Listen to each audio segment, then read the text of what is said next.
China slams US claims that Russia asked it for military aid.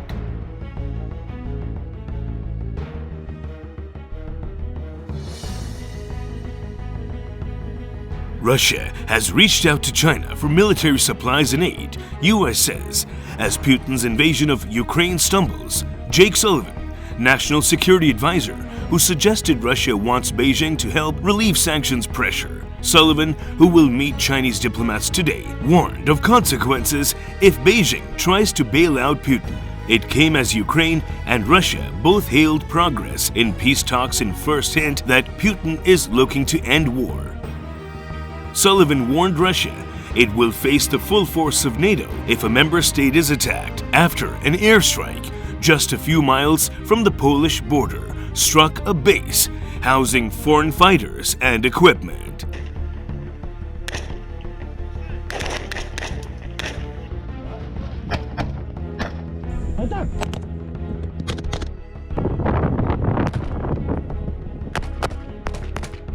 Russia is asking China for military equipment and aid after Vladimir Putin's army took a hammering in his ill-thought-out invasion of Ukraine.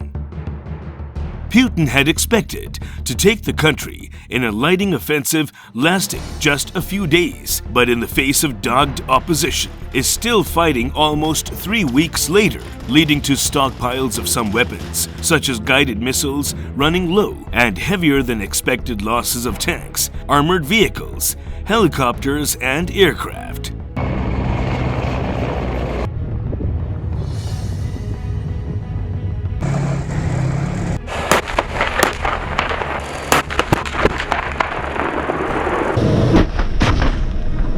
American officials, speaking anonymously, say the Kremlin has now reached out to Beijing for help replenishing its military supplies, though did not say exactly what Putin's apparatchiks requested or when the request was made.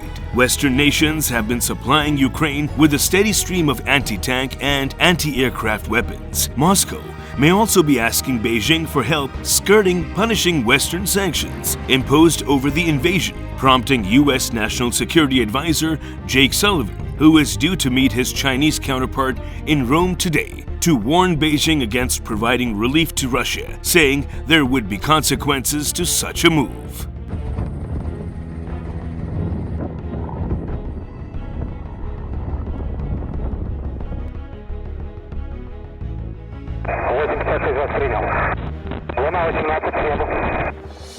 Beijing has dismissed suggestions that Russia asked for military aid or economic help as U.S. disinformation. The news emerged as Russian diplomats said there has been substantial progress in peace talks with Ukraine, in the first sign that Moscow could be looking for an off-ramp to pause or end the conflict, having failed to achieve its key aims: the capture of Kiev and toppling of Volodymyr Zelensky's Western-friendly government. Ukraine also gave an upbeat assessment of the talks, saying Russia had stopped issuing ultimatums and is beginning to talk constructively.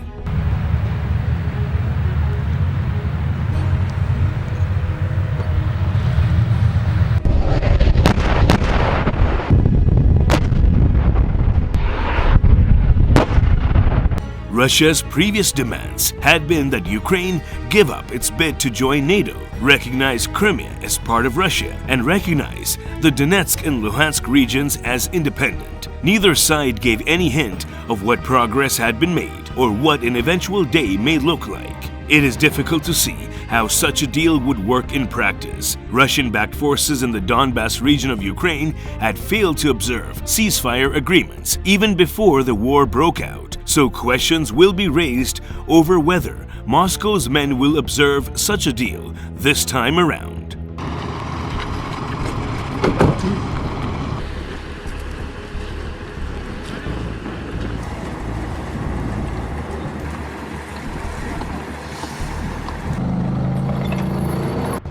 Ukraine is also likely to seek security guarantees in return for ending the fighting, raising questions over which nations would be willing to underwrite such guarantees and what punishments would be put in place for breaching the agreements, given how the war in Ukraine started, with Russia building up forces on the border for months, denying any plans to attack, and then attacking anyway. There is little reason for Kiev to take Moscow at its word. The fear will be that Russia will simply use any break in the fighting to resupply, rearm, and then launch a fresh assault.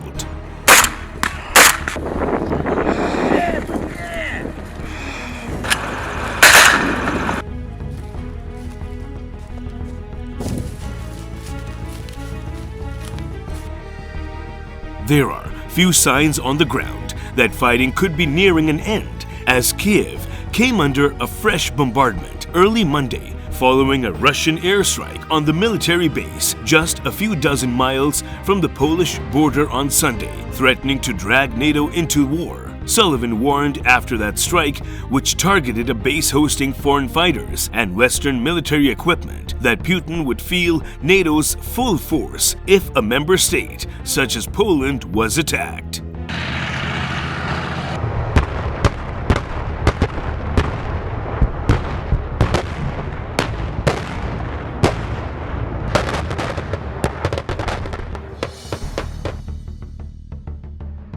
China, which has been attempting to carve out a shaky middle ground between Russia and the West in the hopes of preserving ties with both sides, is seen as one possible mediator for the peace process. Beijing has not condemned Russia's attack and does not call it an invasion, but has urged a negotiated solution.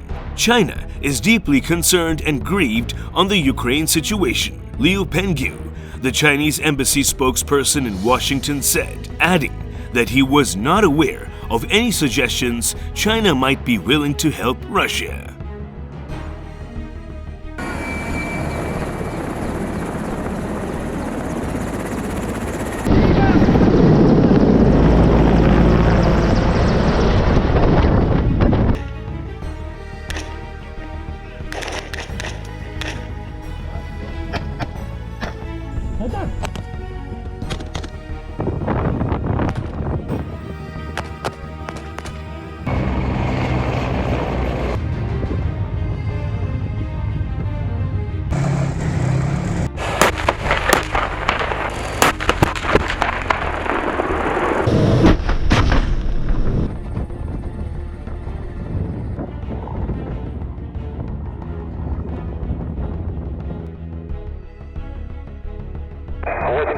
Принял. Луна 18 требует.